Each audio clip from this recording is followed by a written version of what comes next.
Alors, juste pour compléter un petit peu sur les secrets commerciaux qui sont rattachés au contrat, l'employeur, chez nous, il pensait qu'on aurait procédé par l'accès à l'information, puis là, effectivement, il aurait plaidé les secrets commerciaux.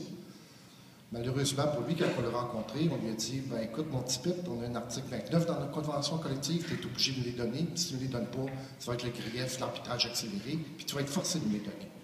Et l'article 29, comme vous le savez, permet, quand on obtient les contrats, de proposer une alternative publique. Alors, pour compléter ce que Paul a dit, au CHUM, on a fait une étude assez exhaustive de ce qui se passe et on a des chiffres très éloquents à vous livrer. Alors, on trouve au CHUM toute une série de problématiques qui sont vécues ailleurs. Par exemple, le conseil d'administration du CHUM prévoit pour l'année 2012-2013 des compressions budgétaires de 12,6 millions, dont 3,5 millions seront coupés directement dans la masse salariale, soit 85 000 heures ou l'équivalent de 47 postes en complet. Dans le service d'entretien, on a réduit les heures de nettoyage avec pour conséquence qu'il a fallu augmenter de 23 000 heures les heures de désinfection. Dans le service alimentaire, on a réduit les heures travaillées par les syndiqués de 5 000, mais on a augmenté de 1 500 les heures faites par les cadres. Puis des cadres, ça ne fait pas manger personne.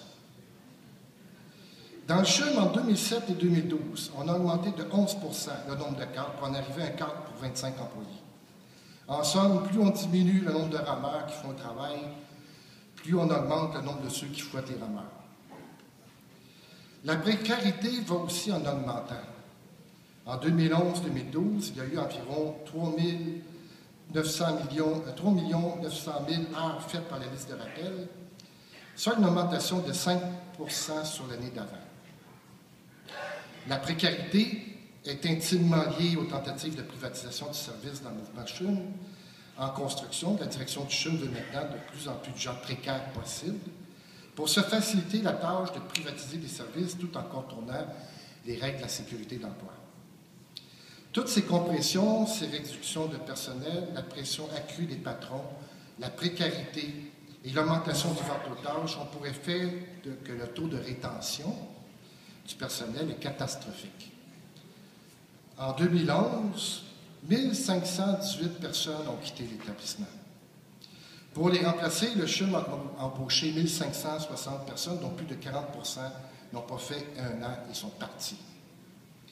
Notre syndicat se bat et mobilise ses membres par toutes sortes d'actions.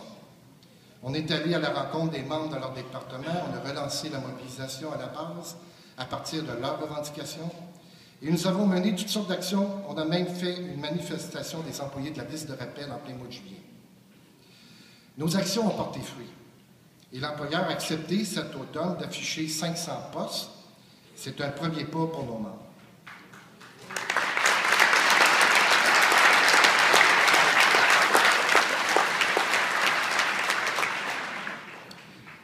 La lutte pour les postes, c'est lié à la lutte contre la privatisation et voici pourquoi. Cet automne, l'employeur a fini par admettre qu'il a retenu les affichages au service central de stérilisation pendant des années, car il voulait privatiser ce service. Aujourd'hui, ces postes sont affichés grâce à la mobilisation des membres. Au début, je vous ai dit que le CHUM prévoyait cette année des coupures de 12,6 millions. Drôle de hasard que dans le cadre de la construction du nouveau CHUM en PPP, l'établissement a dû emprunter plus de 600 millions et sur ces seuls emprunts, il a dû verser des intérêts de 13,8 millions. Notre syndicat n'a pas abandonné la lutte des PPP et la nouvelle situation politique créée par les révélations quotidiennes sur les abus de fonds publics nous donne l'occasion de partir des préoccupations immédiates de nos membres pour nous adresser directement à la population, défendre nos emplois et défendre les services publics. Il reste 2 ans de construction aux hôpitaux en PPP et la firme comptable Sécor KPMG annonce que les coûts de construction du CHUM sont déjà en hausse de 127 % et ceux du CUSUM de 78 %. On peut être certain que ça va augmenter encore. Ce projet PPP, c'est une véritable catastrophe financière annoncée. La bataille que nous menons n'est pas une bataille pour nos seuls emplois ou pour notre seul syndicat, C'est une bataille qui rejoint tous les syndicats et qui rejoint aussi les intérêts fondamentaux des citoyens et citoyennes du Québec. Dans ce contexte, nous avons lancé avec le CECUSE, la FSS, la CSN, le Conseil central et les syndicats de la région, la campagne « Le verre est dans la pomme ». Sortir le verre de la pomme, c'est sortir les PPP de la santé.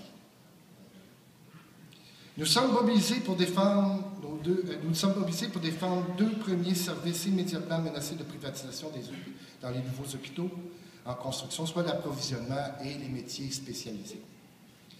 Avec l'aide de NCE Conseil, nous avons subi une importante étude sur les dangers que ferait courir aux établissements la privatisation des services d'approvisionnement. Notre campagne, appuyée par notre mobilisation, commence à porter ses fruits, comme Paul le dit. Pour le moment, le gouvernement semble avoir stoppé le processus, mais la bataille est encore loin d'être finie.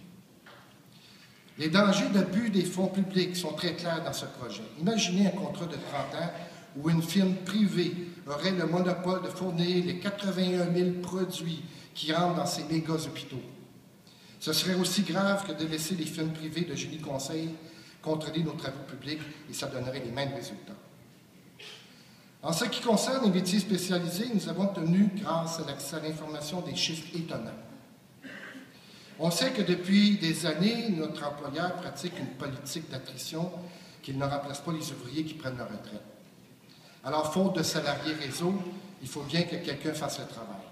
C'est là qu'entrent en scène les firmes privées. Les chiffres obtenus nous démontrent qu'en temps régulier, faire effectuer les travaux par des firmes privées coûte entre 94 et 117 % plus cher que si c'était des employés réseau qui faisaient le travail. Et en temps supplémentaire, c'est pire encore. Ça coûte entre 195 % et 247 % plus cher de confier le travail au privé. Est-ce que c'est ça qu'on peut appeler des administrations publiques responsables? Au total, sur une période de 2 ans, pour seulement 5 corps de métier, du CHUM, qui représente moins de 3 % des employés, le CHUM a gaspillé plus de 1 825 000 $ en suppléments chargés par les sous-traitants par rapport à une main-d'œuvre réseau.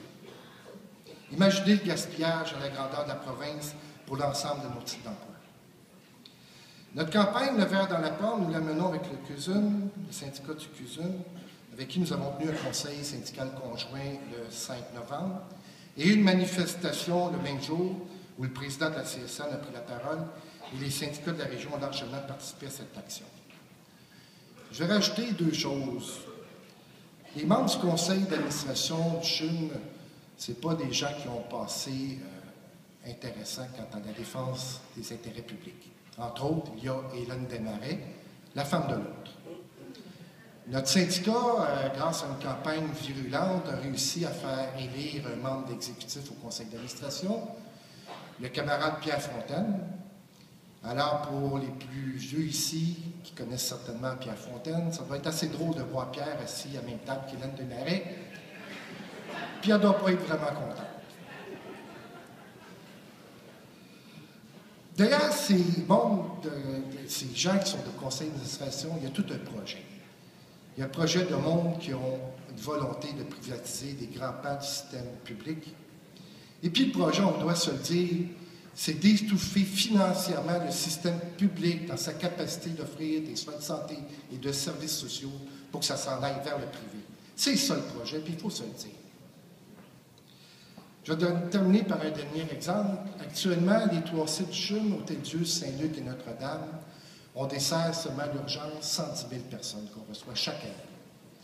Dans le projet du nouveau CHUM, il est prévu qu'il va y avoir 45 000 visites par année, et c'est certainement pas avec une grippe que tu vas te présenter là, c'est des services hyper spécialisés.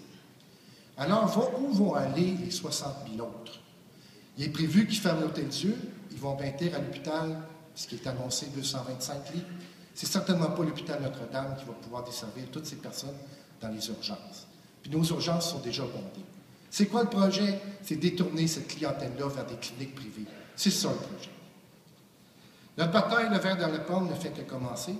On a une carte postale qu'on fait signer, d'autres actions sont en préparation avec la CSN, le Conseil central, les syndicats de la région. Merci, ensemble nous vaincrons. Continuons le combat.